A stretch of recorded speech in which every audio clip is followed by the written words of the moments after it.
Welcome to ATB TV. I'm Darren Dance here with Peter Morganti out the front of the Wallace Hotel. Pete, doesn't look like there's much life around the Wallace Hotel.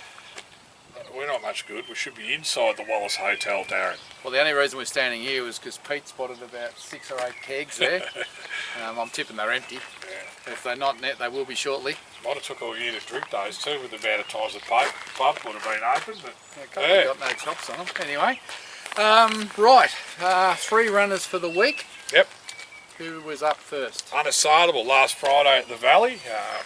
We went there hoping, and I think we've seen a nice run, or an excellent run. She had to do it hard from the outside. The winner's very smart, Hawks' horse. She battled on gamely, and that was a terrific effort, and an effort that probably tells us that we can get one of those types of races and wins in town. Yep. No, she was terrific, running second. I think she was about 20 to 1 or something. Blew right out in the end, didn't she? Yeah.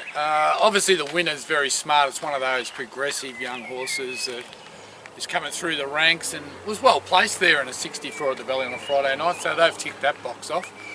We've run second at odds. Terrific run given the work she had to do, and as you say, she's going to win one of those, so we'll persevere with her, and we'll play around with her, and we'll just go to town when we think we can win.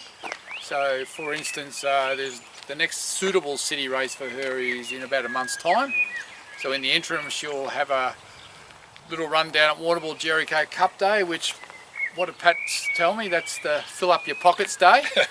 And then we'll go back to town and see if we can get the city win. Unload the pockets. It'll be a big day, Jericho Day, with her and maybe Madam Mischief and an Irishman. Pat will have the team there. Could be half the stable. Yeah, I think a few artists are pretty keen to get down that way too. So yeah, well, Pat's already on about, they have some bonus there. The bloke that wins the most races with the least amount of horses in work gets 25 grand. He's all over that. Do we get 10% of that? Well, I don't know. We should get 90%. Yeah, I was going to say, because if he's got 10 in the barn, 9 are ours. Yeah. So that's anyway. Right.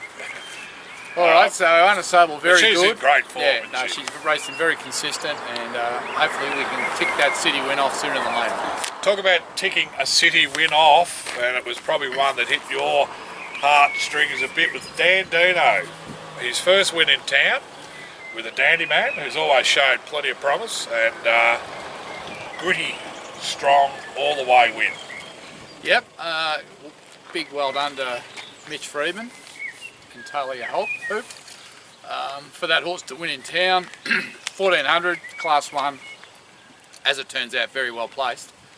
Obviously I thought 1400 was going to be too short for it, but when he said he was going to go and sit outside the leader and roll along, and in fact the horse led and they just couldn't get it.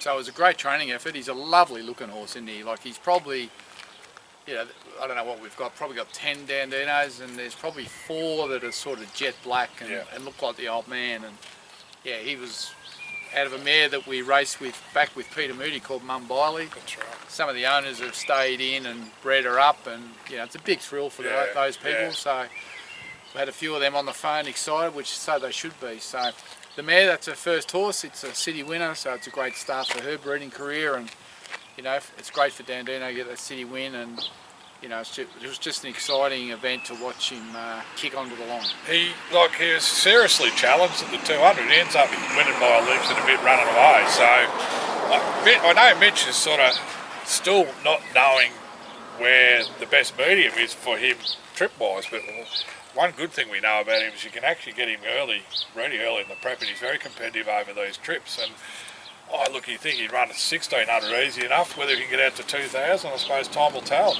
Yeah, I think he's thinking we'll go to a mile. Yeah. I think he's sort of thinking now that we tried to ride him quiet and get him to stay last prep, and that didn't work. So I reckon he might have thrown that idea away, and maybe we'll just take him to the mile and, you know, see how he performs. He seems to have Dad's brilliance, doesn't he? Like, as much as he was a star, he had that turn of foot and just that little bit of eliteness about him. So no, he's a sharp unit, a lovely horse to 5 go horses with and 2 wins and 1 in the city. You couldn't ask for much more than that. No. Thursday, yesterday, we had Let's Get Serious at Mornington. Now, we had to scratch from Kyneton because Saab never got there last week. Broke down. And that was a wet track anyway, so it might have been a bit of a blessing. I think he was wet after 5 hours trying to get the truck going.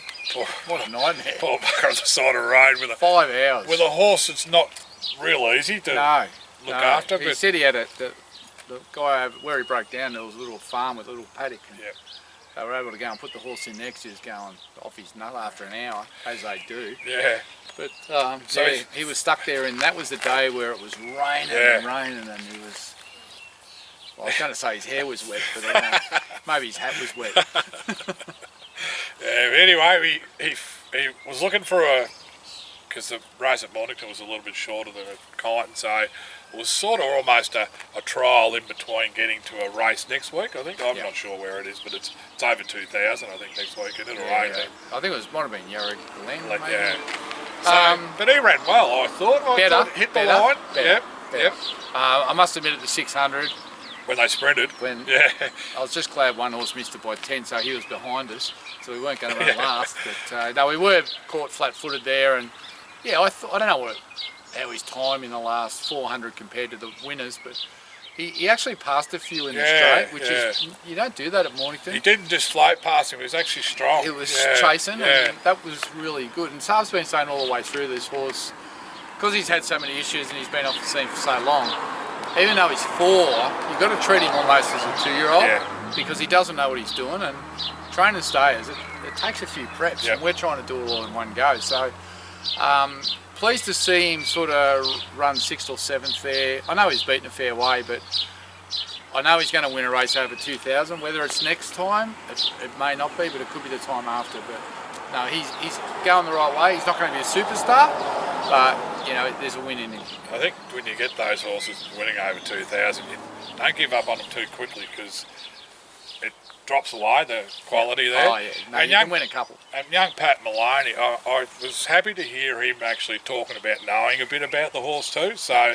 he knows that he's on a horse and where he is, and you'd stick with him. Yeah.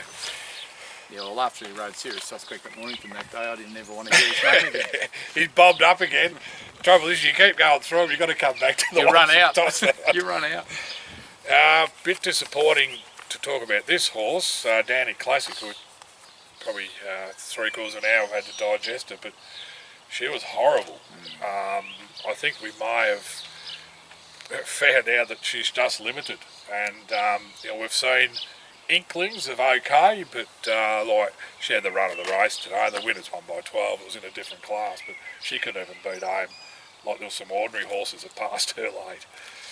It'd be hard to come up with a reason why we should push on with her. It'd be hard for me to think of any reason why we'd push on for her. I think I wanted to get rid of her a couple of starts ago and we blamed the track at Mortlake, but showed a better run last time, but today she was useless. So I don't think we want to be spending the money training her, so we'll just wait to hear from Paul Prushka, and you'll get something out to the owners about that. But we don't want to be running around in these races with horses that have just got no hope. And unfortunately, she promised a bit early, but I don't know why, but she's a big, strong girl. She looks the part. She showed on occasion that she's competitive, but I don't know. I don't know whether there's something internal or whether there's something in her head or what it is. But she has a few feet issues that Paul has to manage. But I don't think we're going to get it. So I think it's time that, as I said, there want to be a good reason to push on, but I can't think of one. Especially when you're getting beaten that far in a maiden high weight. Bit later in the day, as we speak, by the time this is out, this will be run and one.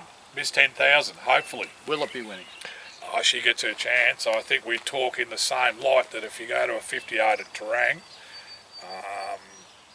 and she probably promised a bit more than where we are now, I'd say. I don't know if she's lost her way this prep. I think a wet track sort of put a bit of a fork in the road, and then she had no luck at Swan Hill, and here we are at Terang. You don't get, it's a bit like Swan Hill. If you're going to get caught in behind and we get at Terang, you start questioning the steerers, but she gets a chance, Darren. Like, she's $5. She's probably a good price.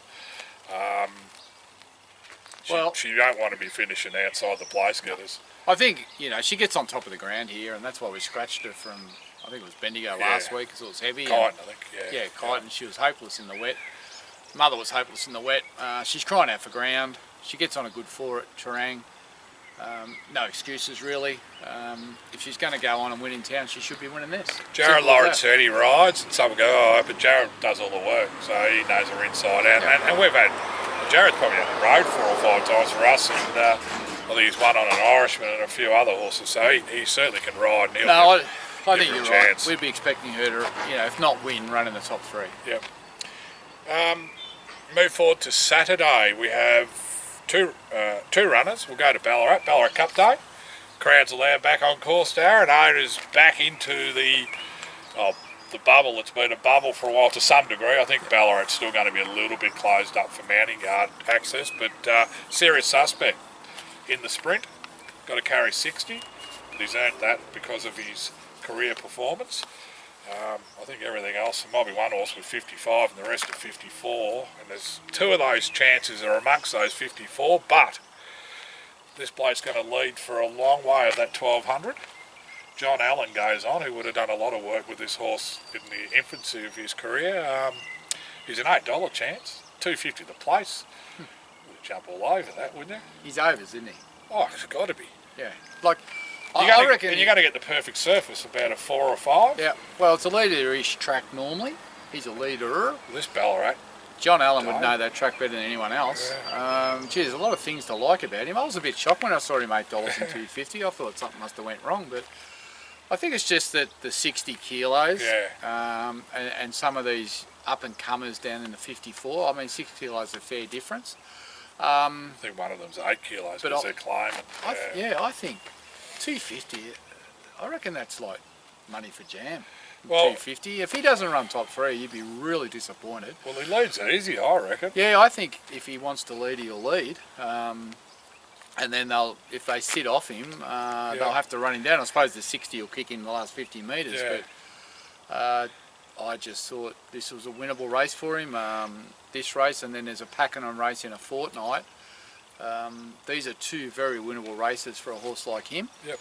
And if he could win one or place in the other, there's $100,000 jumps in for the owners. So they're perfect options at that level for that horse, because I think he's won $550,000 now. Yeah. He could easily go to $650 by the end of his prep. So yeah, good luck to everyone. I just hope everything goes right. He jumps out and he travels nice and doesn't get taken on or doesn't get caught on the inside, because we've seen it. His best runs is when he's out bowling along in clear air, whether it be gets in front or right that outside. Way, he's one of those horses I reckon just gets intimidated in crowds. Yeah. So I think we'll know after 200 metres how he's going, and I think with Peter Ellis, John Allen have such a good working relationship for a number of years. I think they'll have the plan set, and I think if you're watching racing.com, you'll probably see those 2 out there walking the track together. Yep. And you'll see, trolling along behind him, trying to keep up, but he'll be huffing and puffing. You've got a bit of golfer's go-kart trying to keep up. He'll be huffing and puffing. But no, good luck to everyone. It's a big day at Ballarat tomorrow, and the weather's going to be better than forecast, so that's great news. Good 4, perfect. Because we've been in this pattern in Victoria where it's just been bucketing every weekend, and then good through the week. So this time, I think that rain's gone up through Sydney and Queensland. Thankfully. So I think he's a really good chance. I think he's a great each-way bet. Yeah. And it's the big wheel evolves. He had his first career start at Ballarat this trip and distance. The distance, and if ever there's a straight race with a corner, it's a 1200 metre start at Ballarat, because just one bend and away you go. No, he'll be in the race for a hell of a long time. There'll be something to cheer about. For sure. Tachira, Street Baby, knocking on the door. Rat, and at the end of this show, we'll be able to show a little bit of vision of her and a trainer at the stall. I had a good morning up there yesterday morning. So you went to Andrew Bobbin's. Grampians Racing. Grampians Racing, Femonal. Yeah, kangaroos, cockatoos, you name it, black crows, bloody everything, and horses. Impressive setup. It is. Impressive fella. Yes, no, he's, what's the word, well-rounded, worldly, been there, worked with Waterhouse, done media with Francesca Kamani, worked with Matt Kamani, and here he is now. Played rugby, didn't he? Played rugby with St George Illawarra, one game. It's one game more than most of us. He's a big, strong fella. I wouldn't like to have a bad debt there. Yeah, he handles all the debts there. But look, really nice fella to work with. He knows, racing's not just about the horses, it's the owners, and he's more than welcoming any owners that want to go up there. I told him he needs to be building some sort of units there, so owners can go up and spend the weekend there. Like, there's no better place to That's all you have a coffee and sit there and watch your horse run around. Yeah, well, maybe you could have a little kiosk there. He's actually, you were up there not long ago, they've extended their grass track that actually runs right around the perimeter of the property now, and all the sand tracks are on the inside through the scrub. So very impressive what's been done, and from what we've seen from Street Baby, impressive work with her as well. She's had 2 starts with him for 2 seconds. Unlucky not to win at Geelong the other day. Gets over her preferred distance now of roughly 2,000. 1900, 1980. So, she's going to go there, probably start favourite, I would think, and should be hard to beat. Young Bo Merton stays on, who probably was a little bit half dirty on himself that he got caught up where he did, so he'll be looking to redeem himself. Now, in the interview with Andrew Bobbin, which you're going to play at the end of this, does he actually give you any mail? Not really. No, not really. He's off camera. He said, he's going to the Ballarat Cup. He's having a day out. And he's sending the girl who looks after her up with him. And he just said, I've got a few to barrack for her. And he said, she'll be just winning.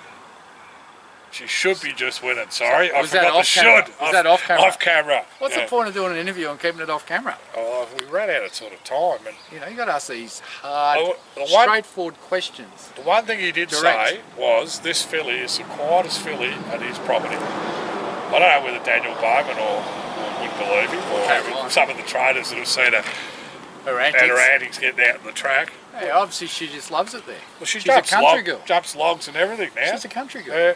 So I've been in the city. We'd love the owners to get another win with her, and like Andy said, she can certainly win another race after this. And they're all got a line in the sand with where they can get to, but she's doing everything right. So all right. Well, I look forward to watching the Andrew Bobbin insightful interview that gives you no mail, no tips. I had to ask one or two questions, and he just did the talk, and it was good. Yeah? You could tell the media side of him coming out. So didn't know when to shut up? No, he was good. He was rounded, but he gave you everything, so you didn't have to ask any follow-up questions. You got to ask him. You got to put him on the spot, mate. Otherwise, they appeal and they get off. I think we had 5 minutes of tape time left. So, 8 minutes of tape time left. So we rolled and we used it all up. Look at that. So he's one of the new young gun trainers on the way through, I think. Absolutely. Another horse that's treading water a little bit, Swan Hill, Sunday, raised the colours. She's drawn a shocking game. Oh, not a shocking game. She's 11 in the field and she's drawn the widest, but the run, the 1,600 metre run goes for about 800 before they turn a corner, so I think Paul's going to roll the dice and go with her, settle her back. You can run on from anywhere at Swan Hill generally. We just need to get her to the races and doing that. Yep. She was better last start. Yeah. Certainly better last start with all the gear off. Declan Bates rides. He's a good rider. Yeah. Big long straight there. So, look, I think we just want to see her jump out, travel, peel out, and then just make a run and see if she can regain that form she did as an early young horse. So, she's just lost her way a little bit for some reason, and maybe that run in the Oaks took it out of her. I don't know. I think Paul's sort of half thinking that in hindsight, you just don't do it. He wouldn't have done it, but when you're there and you're a 3-year-old and you run 5th, beating 3 lengths at the Valley, where a bit of that form race was going over, but in hindsight, she's probably lost her way a little bit with it. But so we'll see if she can regain that form tomorrow. Yep. At Swan Hill with that big straight. I don't think there'll be any excuses there. So no, that'll tell us a lot about how we go forward with her. Yep, and then. And I think Monday's Hamilton, we've got nothing. Tuesday, I'm not sure, there's nothing, but we've got Crackerjack Prince heading to Sandown on Wednesday, who ran a really good first up, second over 1,400, I think it was at Ballarat a couple of weeks back. Yep. Archie's taken his time between first up and now, and we've seen him prior to his previous spell run a bottler on a Saturday grade, beating about 1.5 lengths. You would think seems to be midweek grade. Seems to have been a long time between runs. 3 weeks. Yeah, it feels like longer. What are we thinking? Well, he's a good horse, and he's in good form. His first up run was good. Yeah. So without really knowing what's in the field, Similarities to a Dandy Man, sort of. He's genuine. He's genuine. He's definitely midweek class. He might be a bit better than that in time, but no, I think we'd be going there thinking he's going to be at least competitive. Archie's very good with them first and second up. Then what happens? No, Nothing. He's very good with them first or second up. And I just say he gets his horses ready to at a trip, like 14, 1600. He's got him there quick. Yeah. I think that's the English sort of side of them coming out, whereas maybe the Aussie trainers might be thinking third up, but where's the second up? He's a winning chance, I reckon, without even knowing what the field is. Yeah, and where we draw. Yep. All right, and nothing else for the rest of next week? Later on with Jericho talk. And that's the Sunday. Look, there's probably one. But we've got the big meeting at Caulfield next Saturday with Steinem. That's excellent. Exciting to look forward to. Yeah, the big Caulfield meeting, the zipping meeting. The 3-year-old Group 3 race, isn't it? Yeah. And then we've got the Jericho on the Sunday. So a bit coming up, and at least now, the COVID down here, it's pretty much, the restrictions are off. You'll find that some tracks you'll be able to go to the manning yard as per normal. Yeah. You'll find some of the tracks with the smaller manning yards you probably won't be able to for now. Just wondering, Darren, if maybe next week is Jericho. You might be able to organise something if someone wanted to get there a bit early. I don't mind getting a bit early and going and checking out Pat's and maybe Lindsay Smith's barns if they're hanging around. Don't know. Do you reckon they'd have a kettle and a toaster and jaffle maker and kettle? Yeah. Something. Kettle. Something for the owners. Or an esky or something. Lindsay's always saying he's got a can of beer in the fridge. We might have to. Do you reckon he has more than one? We might have to test them out and see if they've got anything at all. See if they're hospitable. Because I know there's a few owners that going down for the weekend and camping. And all right. So camping. I had one ring me. He says, "Do you know any good motels in Warrnambool?" So there's only about 8,000 there. You should be able to find one. So there might be a few people out and about next weekend. Well, I think everyone's ready to get out and about, aren't they? Yeah. So no, I look forward to Jericho Cup Just Day. be prepared to pay about $800 a room. Really? Oh, just thinking that they haven't been sort of doing much sales, have they? The motels and that. You'd reckon it'd be booked out, wouldn't you? Yeah, well, anyway, it'd be interesting to say. I hope they get a good crowd there. You went to the first year, Jericho? Yeah. And that was a brilliant day. Oh, yeah, it was fantastic. And It's just the weather was crap. Yeah. Blew a go. We went down on the Saturday to watch the whalers. The that's horses right, all canter around and Yep. in their formations, and all you could see was like a cloud of dust. We came home and had a shower. Yeah. But hopefully they get a good weather this time, and this is the third year of it, so Yep. I think it's pretty much entrenched now into the program. So he's done a great job setting all that up, and we're going to look forward to that weekend as well. So Get a treble. yeah, let's hope. Yeah, well, Pat's going to have half his team there, so that'll be interesting. Know about that $25,000. Look, the trainers, it's all about the trainers, this job, you know. There's 2 or 3 horses down there of ours have been there 3 weeks. They'll be first up in something. It's all set for the trainers. 10% of the prize money, 25 grand bonus here, 25 grand bonus It's all about the trainer when the horse wins. And like I said to Robbie Griffiths the other day, I said it's a disgrace, you run 12th in the Melbourne Cup, they get 150 grand to cover the cost, and the trainer gets 10%. Why do they get rewarded for running 12th? What a joke. They've done a shocking job, haven't they? 11 horses have beat them home. I charge them 10%. Yeah, anyway, that's about it for us this week. Enjoy the interview Pete did this week on Andrew Bobbin, and I think you'll come away pretty impressed that he's someone that we need to watch and follow and have horses with going forward. Till next week, I'm Darren Dance.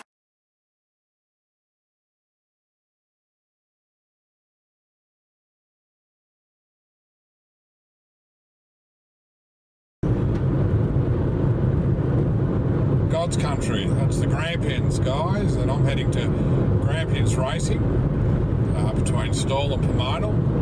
Pomona about 34 kilometres west of Ararat, and where Andrew Bobbin, the head trainer, is situated. It's about 10 minutes from Stawell. So on my way there, we'll catch up with Andrew today. We'll have a chat about how we got into racing. We'll have a look at a couple of our horses that are there, and Street Baby and Shine and Dandy, and we'll just show you around the magnificent facilities. Very tranquil, very quiet. Kangaroos, cockatoos and horses, and a handful of staff. Works in the deep sand trucks. yeah, look, just a magnificent place for horses that sort of relish that quieter natural environment. Anyway, I'm about 10 minutes away. We'll get the cameras going there and have a chat to Andrew.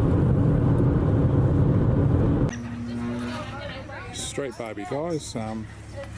She runs Saturday to Tura. Got Andrew here. She's just going to do a little bit of popping over logs just to keep her mind going. That's the one. She's really fit and most importantly very relaxed. So Chitura on Saturday, it should be a good race for her. I thought she was very unlucky in her last start there at Geelong.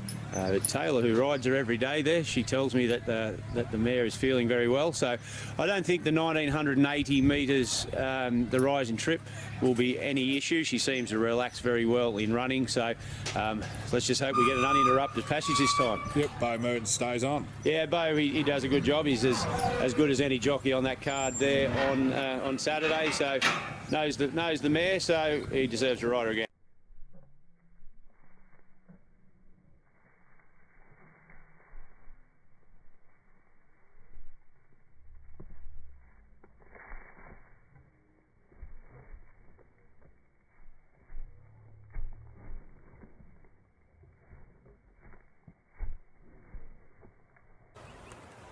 Grampians Racing, Andrew Bobbin. Mate, I don't know, 2 or 3 years ago if you would have expected yourself to be in the middle of the Grampians, such a serene setting, brilliant for horses. Just run us through a little bit of your journey, mate. Obviously, we know you as Matt Kamani's assistant going back a couple of years ago, having horses there, but just the Andrew Bobbin story. Yeah, sure. So I'll keep it fairly brief, but grew up in country New South Wales in the Bega Valley, a little town called Bamboka, and family had horses and we had race horses, all ones that just ran around the bush. As a family, we were all active riders. Probably got caught up following the Melbourne Cup as a kid and fell in love with it. And with our horses running around the bush, I decided when I was riding and running around the farm flat out on horses that, hey, I wouldn't mind being a horse trainer. So that was when I was young, and then sort of life got in the way a little bit. I did a few other different things in life, and then about 10 years, I was living in London for a good while, and about 10 years ago I moved back to Australia and thought, I'm going to live the childhood dream and chase up the ambitions of being a racehorse trainer. I thought, where do I start? I was living in Sydney, so I went and approached Gay Waterhouse and told her what I wanted to do. She gave me a good insight into how an operation, or her operation, was run, which one that had all the infrastructure in place, so I could work out exactly where I fitted in. Got to know Matt Kamani at the time. He was working with Chris Waller before he was setting up by himself, and Matt asked me to come and join him in his new operation, which was in Ballarat. Now, I wouldn't have thought I had no intentions of ever coming to Ballarat, but the opportunity was good there, and did 5 years with Matt Kamani. We started with just a handful of horses, and he's up in the big numbers now, but was fortunate to watch a young operation start from the ground up and learn from that.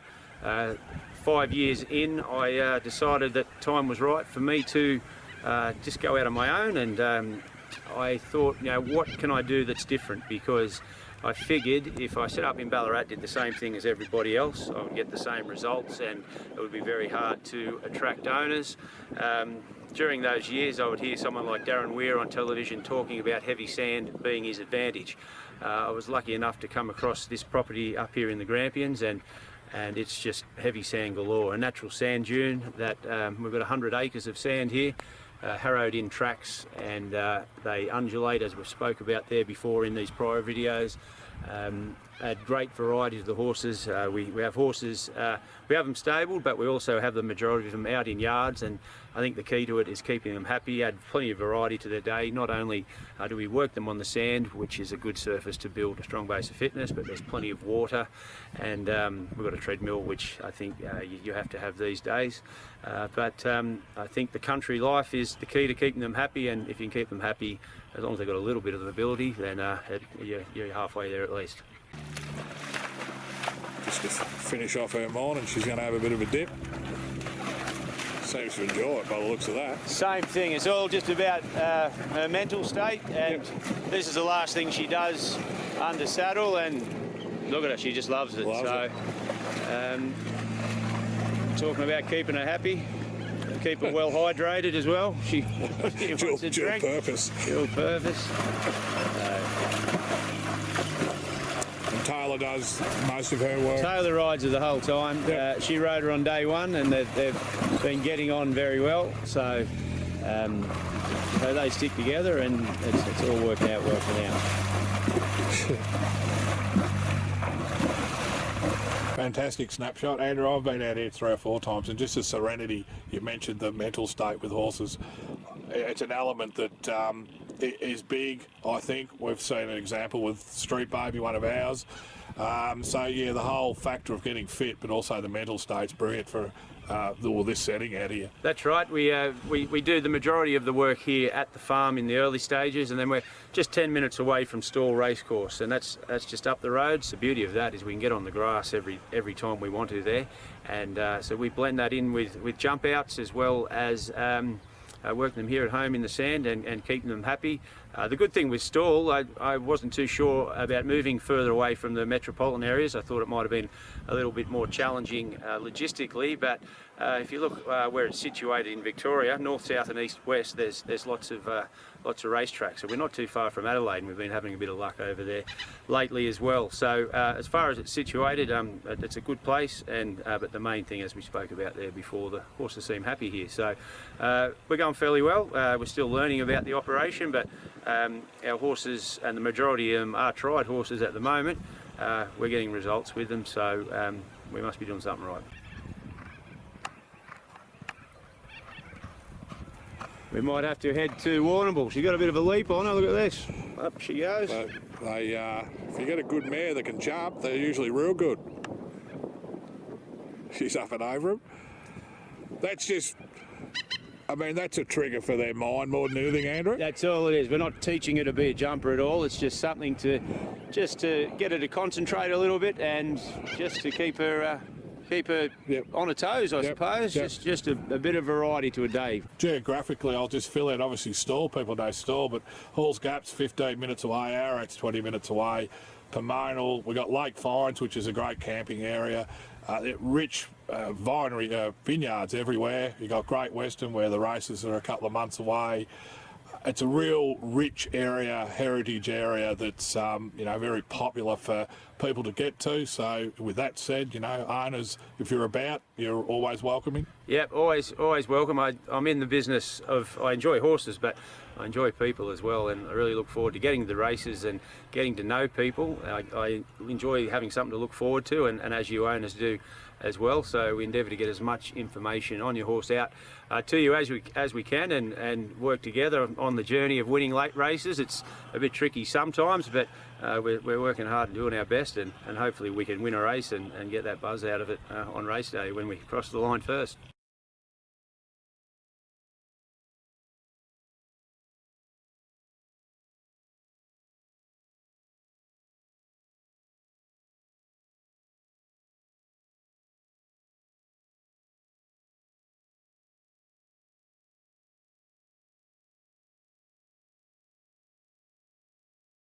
You're a rugby boy from way back, St George. Still following? In a different life, rugby league in New South Wales. That was a big part of my life. Wasn't much good, but it sort of opened up a lot of doors for me in life. But sort of keep an eye on it, but not as much as I used to. I think your focus has changed, and you're pretty busy in this game. I've learned pretty quickly that this has to be your focus. It's 7 days a week, but they're the choices we make, and I enjoy it. So that was a different life. This is what I'm doing now, and I wouldn't change a thing. And also a bit of a media experience. Might have been with Francesca Kamani there, Matt's sister at one stage. That's right. Yeah, we when I was in London, I did a bit of work in television, and got to know the Kamani family there. That was the connection to the Kamanis.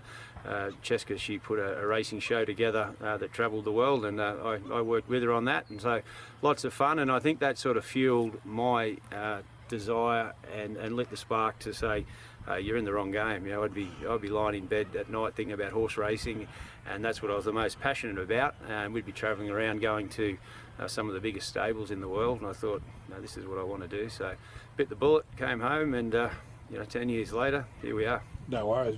I don't know the time frame or how long you actually been out by yourself, but what, 20 odd winners? You've had winners in Adelaide. Yeah, so we've actually next week, our first runner was the 20th of November last year, and so we're approaching 12 months, and we've had 21 winners, and I think we've had 31 seconds, really rotten old seconds, but I think that shows that a majority of those horses that are running second, they usually have been horses that have been sacked from other places, so we're getting them more than competitive. We've won a race at Caulfield on a Saturday. We've won 3 races on a Saturday in Adelaide, so I think the placement is the key, just trying to put the horses in races that they can win, and we're going okay. There's still room for improvement with everything, but you know, I'm not driving home from the races scratching my head going, where are we going wrong? I think most of them at the moment are running about to where I think they should be. I think a top 3 and around 40% tells you that horses are going to the races ready to run well, and you know that's a high percentage of top 3 finishes. Yeah, I mean, and we've touched on it here. We're just trying to keep them happy. You know, we're having a bit of luck with mares that I didn't think that when I first started that this place would be suited well, specifically suited to mares. I think stronger, heavier horses love the sand, but Street Baby that you guys own. She's thriving in this environment. A horse called Righteous Mischief, she's won 3 in a row, our 6-year-old mare. So, you know, we're learning about the place all the time, and things are going well.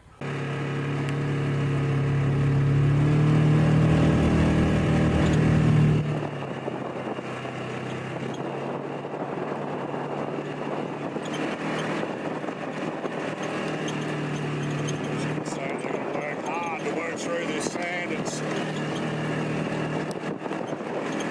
deep and it's undulating. It's very seated too, as you can see.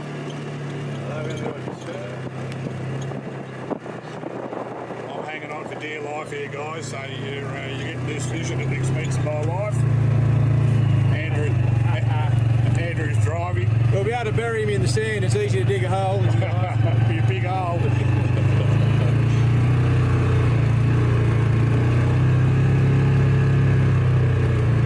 As we get this bit of vision, you'll see the Grampian ranges in the background. It's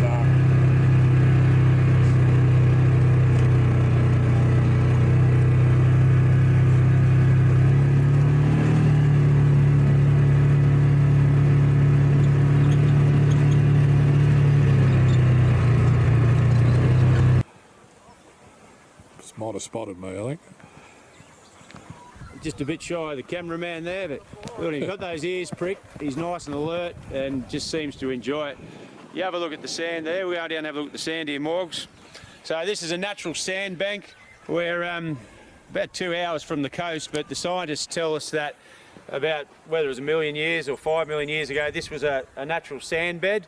And just by chance, a guy who I'm tied up with, he bought the farm, and it's not a bad spot for training racehorses. But if you have a look, it's just the deeper you go down, the more yellow the sand gets. There's just a little bit more of organic matter on the top as things have been growing over the last however many years here. So we harrow it up, and of an afternoon we rake it level so it's nice and smooth. We're at the end of the day there today, and plenty of horses have worked on it, so we'll rake it off later. But the beauty of it is, as you see there, Morgs, you get right into it. You get right into it. Oh, sorry, Nell. There's our horse. We give her a fright, but the beauty of the sand is we can get this strong base of fitness into them and not knock those limbs about. Take all the concussion out, and we can get the heart rate up fairly quickly without going too many miles. It's just a good surface to really build a strong base of fitness without hopefully doing too much damage. How's he feel, Nell? Yeah, no, he feels really good. He's sound.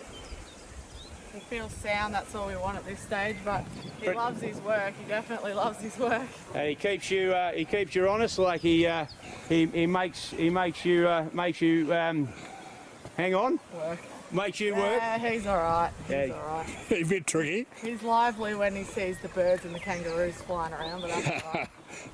Yeah, you get exposed to everything out here. There's kangaroos, birds. They've even got a couple of emus that hang around every now and again. The horses get used to them fairly quickly, so can only be good for them. And as you said, it's not just like a circular track. There's tracks everywhere.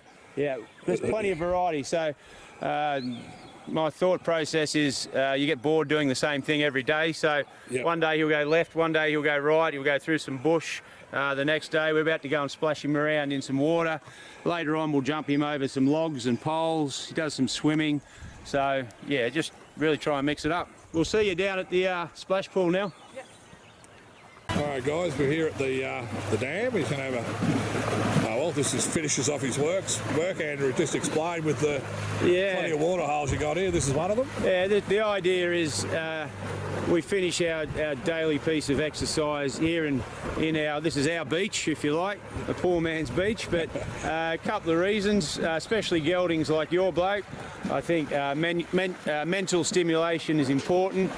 He seems to enjoy it, but also with cold water, I think it's good for their limbs as well. After a piece of exercise, whether it's just an easy one or something a little more intense, they can come in the water, cool those limbs off, and I think it can only be good for them. Hey, base, just come past Spencer. Here, all right, this is Spencer up here. He's a Stawell High School student who does. Stop with us, Spencer. You're going to be on telly. Come back, mate. Sorry, I'm zooming in instead of zooming out. There you go, mate. Spencer's in year 12 at year 11. Sorry, year 11 at Stawell High School, and he's with us Thursdays and Fridays, and he helps us out every day. And a bit of a rider. He works the horses in the splash pool. You get on fine and dandy sometimes when he's finished, but today Nell's on him. But all going good, mate. Yeah. Right, you head back. Good on you, Spenny. No, that's great to see, mate. Yeah, he'll love that. And we'll just finish off with Sean and Daddy. He's doing a lap of the island. Yeah, plenty of grass in there on the island at the moment. Maybe we should cut that and make some hay. That's the best grass we've got at the farm at the moment. But he's going really well, guys. We're just a couple of weeks in, and as I explained at the top of the video, very important to get the most out of the sand, I think, and build a strong base of fitness into him.